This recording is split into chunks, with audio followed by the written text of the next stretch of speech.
Hey Nash, what should we make tonight? I'm a little tired from staying up all night scrolling the TikToks, but I did see this recipe for gochujang pasta that looked good.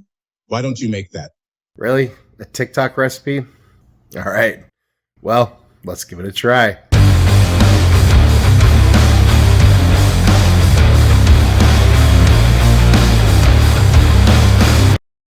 Welcome back to Chaos Kitchen.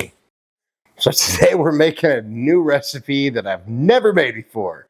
Apparently there's a TikTok craze all about gochujang pasta. Now we're not talking about like gochujang, which is Korean chili paste seasoning mixed with some sort of Asian noodles, which would make sense. This is it's like an Asian Italian fusion. So it's like gochujang mixed with creamy elements to make a creamy sort of gochujang pasta sauce with rigatoni or something similar. So yeah, it's like an Asian Italian fusion.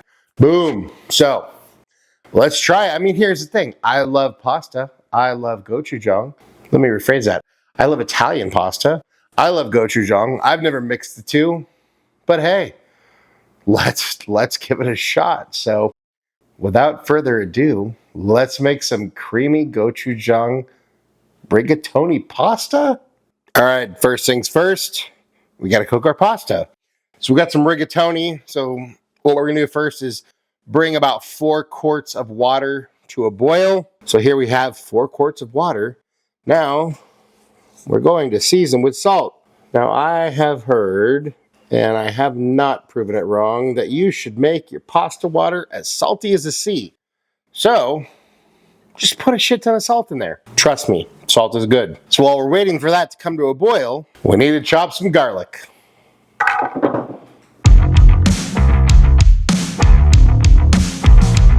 Now look, there's no right way to chop garlic. People will give you all these magical ways to chop garlic. Chopping garlic sucks. It's sticky. It makes your hands smell funny. I mean, funny to someone who doesn't like garlic, but you just kind of got to deal. I mean, you could use a garlic press and crush it.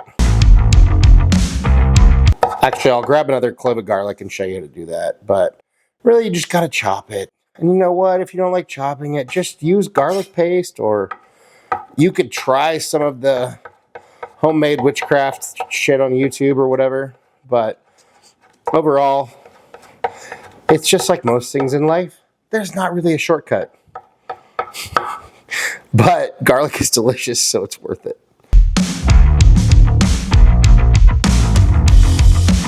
So here's the alternative. We got a garlic clove.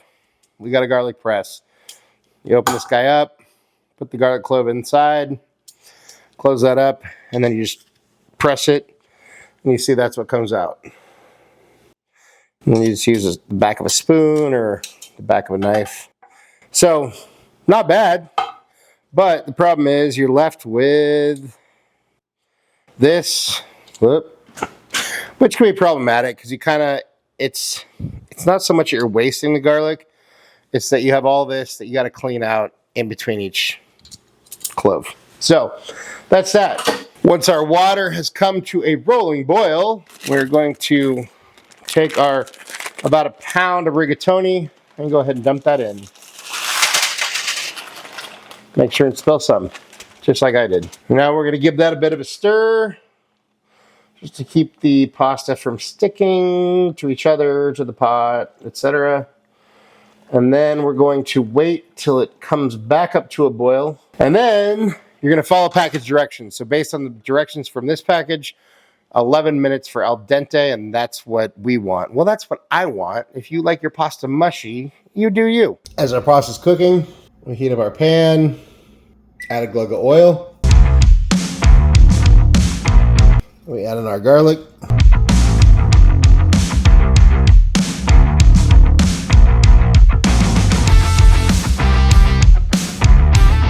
Cook until your garlic is fragrant. A little bit of golden brown, but if you burn your garlic, start over. Nobody wants burned garlic. Now we add in our gochujang and stir it in. Now we're gonna let that toast and cook through. Now here's the thing, gochujang, fermented red pepper paste. It's a little spicy, but not very spicy. I have a very high spice tolerance. Not as high as some people, but maybe higher than most. I don't know. But I also appreciate flavor over heat. So I don't like things that are just hot to be hot. I like things that are hot with flavor. Gochujang has an amazing flavor. It's got that umami. It's got a little bit of sweet. It's very savory. And once we finish this sauce, I have a feeling, again, I've never tasted this. I've never cooked this. But I have a feeling it's going, the creamy aspect is going to temper that heat. So I guess my point is, sorry, very long-winded, but I put a bunch of gochujang in here. If you have a low heat tolerance and you want to put a little less, go for it. All my recipes, I try to tailor to people. So hey, if you have a low heat tolerance, just put a little bit of gochujang and more cream. And then it'll be like a slightly gochujang-y Alfredo. Let this cook. Now, we take a little bit of pasta sauce from that pasta we got cooking, put it in a container, and then to that container, we add some heavy whipping cream. And we stir that together. And this is just going to help warm the cream a little bit so that when we add it to this, our sauce doesn't break. Dairy's a funny thing, folks. So let's pour in a little bit of this mixture and then stir together.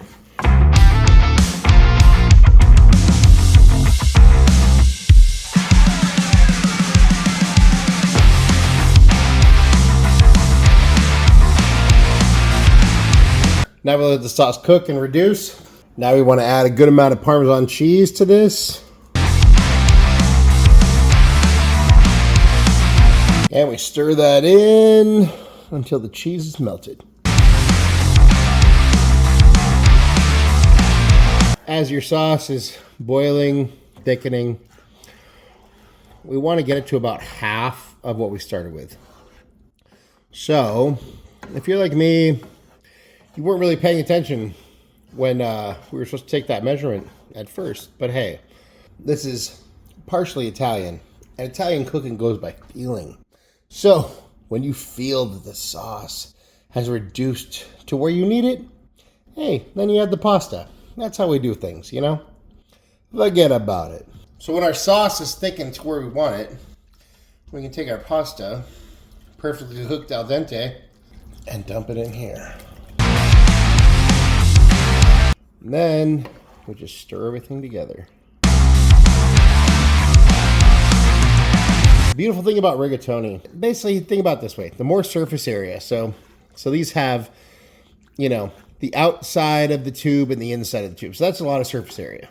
For anything that's a very kind of sauce forward dish, where we're trying to, you know, coat the noodles in some sort of a sauce, you might want to use something with more surface area. Once our pasta is mixed in nicely with our sauce, we're going to take our Parmesan cheese, bring it back. We're going to go ahead and mix that through.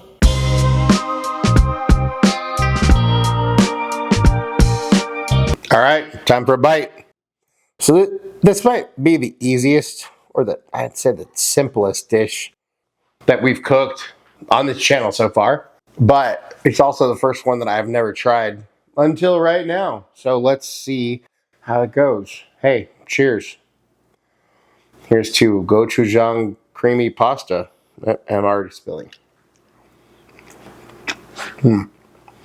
I knew I liked the components. I knew it had promise, but I gotta be honest, I don't know how high my hopes were, but this is fucking delicious. You know, it's like a strangely, it doesn't really taste Asian or any like Asian influence, but it's like a pasta sauce that just has a bunch of like umami and savory flavors that aren't normal to pasta sauce. So it just gives you that sort of umami kick, that je ne sais quoi. It's really good. I would definitely, if nothing else, add gochujang to pasta sauce from now on, because it just adds so much depth of flavor that we don't usually. I mean, don't get me wrong, like good pasta sauce has good depth of flavor, but this just adds more depth of flavor in different areas that we're not getting with pasta sauce. So, hey, I wasn't sure what to think, but this is damn good. So go try it. Let's see what Nash thinks. Creamy gochujang rigatoni? I don't fucking know. So that's our gochujang creamy pasta.